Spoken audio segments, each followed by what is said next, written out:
منافق کی علامتیں تین ہیں۔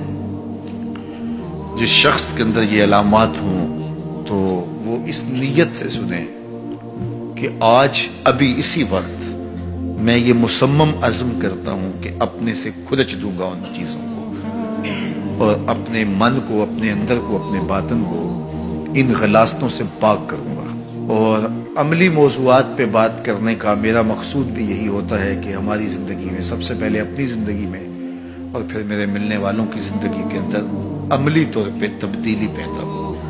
تو اس نیت کے ساتھ جب آپ سنیں گے تو اللہ برکت کرے گا۔ تو سنیے رسول رحمت نے ارشاد فرمایا صلی اللہ علیہ وآلہ وسلم نے کہ منافق کی نشانیاں تین ہیں۔ ان میں سے ایک اذا حدث کذب، جب وہ بولتا ہے تو جھوٹ بولتا ہے۔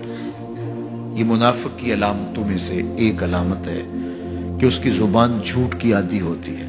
زندگی میں جھوٹ سے اپنے آپ کو بچائیں، یہ زہر قاتل ہے، اندر اجاڑ دیتا ہے، آپ کا معاشرے سے اعتبار ختم کر دیتا ہے اور آپ کی رسوائی کا سبب ہے۔ دوسرا ارشاد فرمایا وَإِذَا وَعَدَ أَخْلَفَ، جب وہ وعدہ کرتا ہے تو وعدہ خلافی کرتا ہے۔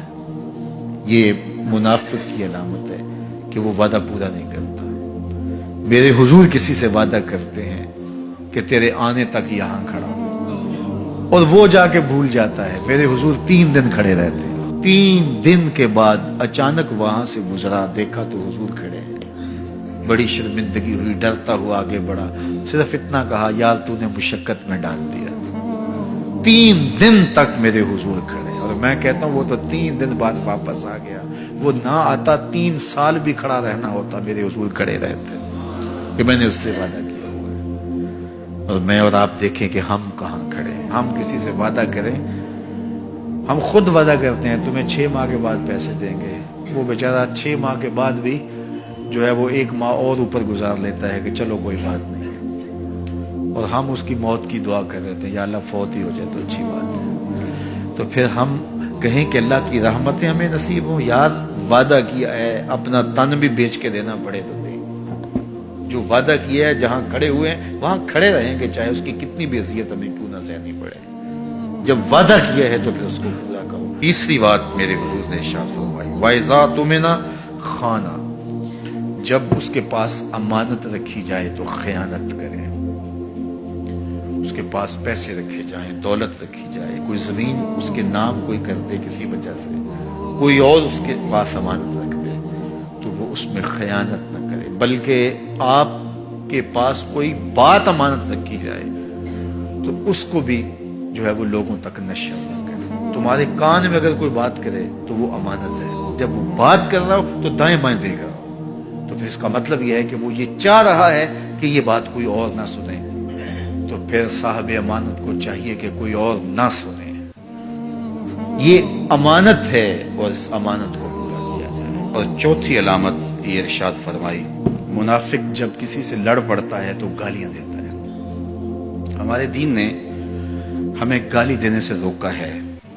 اپنی زبان کی پاکیزگی اور اپنی زبان کی طہارت کا سامان کیجیے۔ آپ کسی بھی حالت میں ہوں، آپ کے اوپر کوئی کتنی بھی زیادتی کر رہا ہو، آپ کو کوئی تھپڑ بھی مار رہا ہو، تو آپ اس کا مقابلہ ضرور کریں، لیکن آپ کی زبان گندی نہیں ہونی چاہیے۔ یہ غصے کے وقت ہی تو انسان کا پتہ چلتا ہے۔ ظفر سے آدمی نہ جانیے چاہے جتنا بھی ہو، صاحب فہم و ذکا، جسے عیش میں یاد خدا نہ رہی، جسے تیش میں خوف خدا نہ رہا۔ عیش کی زندگی ہو یا تیش کی زندگی، خوشی کا مرحلہ ہو یا مرحلہ غم ہو، آپ دیکھو نارمل زندگی کے اندر تو آپ معتدل ہوں گے ہی ہوں گے، لیکن جب آپ کا بیلنس خراب ہوتا ہے خوشیوں کے وفور کی وجہ سے، اس وقت پتہ چلے گا۔ یہ ہے انسان کا امتحان، یہ ہے انسان کی آزمائش۔ منافق کی علامت بتائی گئی وَإِذَا خَاصَمَ فَجَرَ، جب وہ کسی سے لڑائی کرتا ہے تو پھر گالیاں بکنا شروع کر دیتا ہے۔ یہ منافقوں کی علامات میں سے ایک علامت ہے، جب وہ لڑتا ہے تو گالیاں بکتا ہے، جھوٹ بولتا ہے، امانت میں خیانت کرتا ہے، اور عہد کرے تو اس کی پاسبانی نہیں کرتا۔ اللہ ہمیں عہد کی پاسبانی کی توفیق دے۔